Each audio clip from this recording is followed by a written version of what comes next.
اعلیٰ حضرت فرماتے ہیں کہ جب نبی کریم علیہ السلام کی معراج کا یہ سلسلہ شروع ہوتا ہے تو پوری کائنات میں ہی شادی کا سما ہوتا ہے. جس طرح کسی گھر میں شادی کا اہتمام ہو تو لائٹنگ بھی ہوتی ہے, صفائی بھی ہوتی ہے, سجاوٹ بھی ہوتی ہے, اس گھر کے رہنے والے اپنے لباس بھی چینج کرتے ہیں اور عام روٹین سے ہٹ کے ایک خوشی کا سما ہوتا ہے. تو اس کائنات کے جو دولہا ہیں, اس کائنات کو تخلیق کیے جانے کا جو سبب ہے, جو وجہ تخلیق کائنات ہے, آج ان کی معراج ہے, آج ان کے عروج کی رات ہے. تو اعلیٰ حضرت فرماتے ہیں بہار ہے. کائنات میں کیا ہے؟ بہار ہے. شادیاں مبارک. شادی کا لفظ خوشی کے لیے بھی آتا ہے. کائنات میں آج بہار ہے.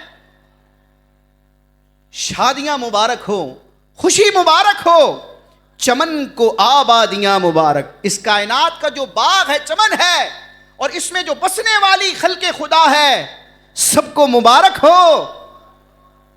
اب یہ جو نبی کریم علیہ السلام کی معراج اور عرش پر جلوہ گری کی خوشی ہے, اس خوشی کو اللہ تبارک و تعالیٰ کی مخلوقات اپنے اپنے لہجے میں, اپنے اپنی زبان اور اپنے اپنے انداز میں گنگنا رہی ہے. ملک کہتے ہیں فرشتے کو, فلک کہتے ہیں آسمان کو, اور لے کا مطلب کیا ہوتا ہے؟ لہجہ, انداز. اور گھر کہا جاتا ہے نغمے کو, گیت کو. اور لفظ انادل اندلیب کی جمع ہے, اندلیب کہتے ہیں بلبل. تو اعلیٰ فرماتے ہیں بہار ہے, شادیاں مبارک, چمن کو آبادیاں مبارک, ملک فلک اپنی اپنی لے میں.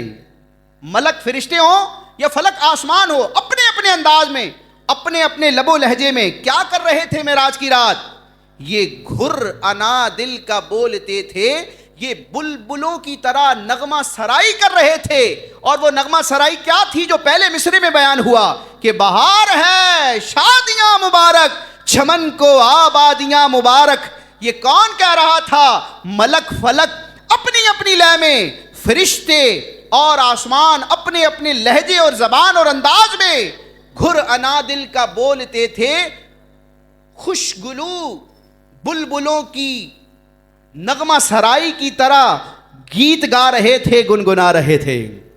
اور یہ صرف تخیل نہیں ہے.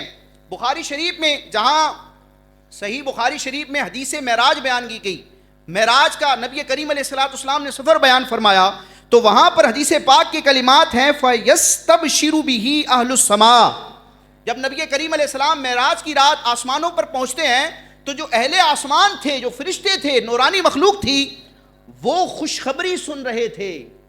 یعنی آسمان کے فرشتوں کو بتایا جا رہا تھا, اعلان کیا جا رہا تھا, وہی جو اوپر ذکر ہوا, بہار ہے, شادیاں مبارک, چمن کو آبادیاں مبارک.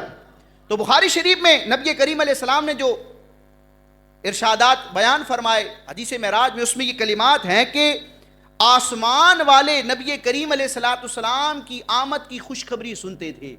اب اس پر امام ابن حجر عسقلانی رحمۃ اللہ تعالی علیہ نے بخاری کی شرح فتح الباری میں یہ نقطہ بیان کیا کہ نبی کریم علیہ السلام کے معراج کا سفر اختیار کرنے سے پہلے ہی آسمان کے فرشتوں کو خبر ہو چکی تھی کہ ایک رات آئے گی جس میں ہماری بھی معراج ہوگی اور کائنات کے دولہا کا ہم دیدار کریں گے. تو وہ پہلے سے منتظر تھے کہ وہ رات کب آئے گی, وہ کائنات کے دولہا کب تشریف لائیں گے اور آسمانوں کو اپنے قدموں کی برکت سے مزید منور فرمائیں گے. تو امام ابن حجر عسقلانی فرماتے ہیں کہ وہ انتظار میں تھے. جب معراج کا وقت ہوا, حضور علیہ السلام نے آسمانی سفر اختیار فرمایا, تو ان کو یہ ندائیں دی جا رہی تھی, خوشخبریاں دی جا رہی تھی کہ آسمان والو, جس رات کا, جس گھڑی کا تمہیں انتظار تھا, وہ گھڑی آن پہنچی ہے.